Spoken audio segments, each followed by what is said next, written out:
Hello, I'm EnterElysium, and this video is actually just a PSA just to talk about SimplyGames and the fact that they've basically holding a lot of people's PlayStation 4s to ransom. Okay, what's happened is loads of people in the UK have ordered PS4s through SimplyGames, and now SimplyGames has said, oh, to keep the pre-order that you've got and, you know, to secure your PS4 at launch, we require a minimum of 65 quid or more extra. You've got to upgrade your bundle. Basically, people who had ordered the £350 price range now have to upgrade to £415 to, I think the top end's about £470. So they've got to spend a minimum of extra £65 to upgrade the bundle. They do get extra stuff in the bundle, but why are they having to pay this extra money when they've already agreed the price? Now, there's been a few things on this since that, and it's come out that the fact that they've got less stock than they expected of the PS4. So obviously, instead of getting the less money from having less stock distributed, they're trying to get people to up the price range so that they can get more money from individual people to try and make up for that loss. So that sounds very dodgy to begin with, and Trading Standards have came out and said, Trading Standards, of course, being the independent body that say what is and isn't fair in terms of sales and so on in the UK, have come out and said, yeah, no, that's not allowed. It's mind-boggling. The guy in charge of it said to CVG magazine that it was just commentators who made this up and no one's actually upset. I'm sorry, I mean, I haven't stood it up. I'm a commentator, I guess. I haven't stood it up, and if I had ordered a PS4, I would be really pissed off. It's holding someone's pre-order to ransom, saying, "Oh, yeah, you've got to pay more money," or that PS4 you ordered, the one you know you really wanted. Yep, no, you're not going to get that. So kind of ridiculous.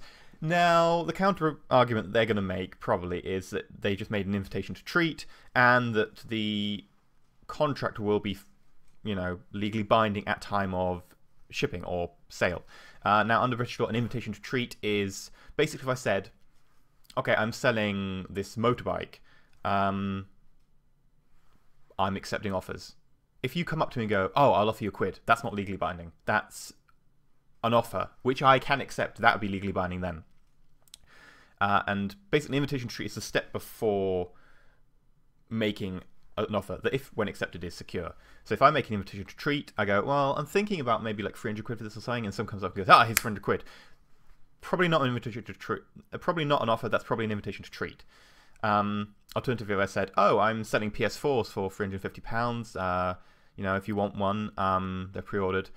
That's most likely a contract. The contract, of course, being done then, and the actual, you know, produce being shipped further down the line. It's, as far as I'm aware, a contract. Of course, you know, I'm not a lawyer. I haven't done a legal degree. I'm, you know, just someone who happens to know what an invitation to treat means. But the reason I'm doing this PSA is because this is the kind of bollocks that people shouldn't be putting up with. It is, as far as I can tell, illegal under British law, and as far as everyone else can tell, and as far as Trading Standards have said, illegal under British law. And it's highly anti-consumer. There are several reasons why you can't just take your PS4 order somewhere else, because they're sold out across the board now. So they are literally saying, yeah, you're going to have to wait till the second batch gets through, which will take, you know, what, a few weeks or something after the launch. Or, you know, you pay us this extra money and you get your PS4. They're deliberately trying to make people raise the price based on the fact that everyone else is sold out. And because they're getting less stock. Something that they should have to take the responsibility for, they're trying to pass on. And it's really anti-consumer in the highest form. There are several reasons why it will actually work as a tactic. Because, firstly, you know, you can't get PS4 anywhere else. Secondly, once you've made a decision, it is psychologically likely. It's a psychological thing. If you make a decision, you're going to stick with that decision. Even past the point where it's logically viable to quit. So if I make a decision to order my PS4 from here, and then they say, oh, we'll need X amount more money to confirm it, I'll go, I'm more likely to say yes. Of course, you shouldn't. You should call them out and say that they're being complete morons and assholes. But, you know, that's just a thing. Just my opinion. I'd hope at least some of you would agree. So yeah. Those of you who actually, you know, watching this and have ordered from SimplyGames, call them out. Tell them you're going to contact trading standards. Tell them that the trading standards has already stated that it is illegal, and ask them on what grounds you should have to pay more money. Because, as far as I can tell, you shouldn't have to. It's that simple. Secondly, I would say, personally, I'm going to boycott SimplyGames because that action is just stupid. Problem is, I haven't ever bought anything from SimplyGames, and I'm not going to, so they won't really notice any change in my purchasing habits. But if anyone else who actually is a bit on the fence about this, I would encourage you to stop buying anything from them, because this is the kind of despicable behaviour that is... If it becomes a regular thing and people get away with it, then it makes a trend and it becomes ability for all companies to follow suit. Of course, you know, trading standards have called them out. So, completely, like, kudos for them for actually, you know, saying that they're assholes in not so many words. But yeah, I'm rather pissed off about this, which is why I've made this video. So, yeah, invitation to treat, probably not. It's probably a firm contract.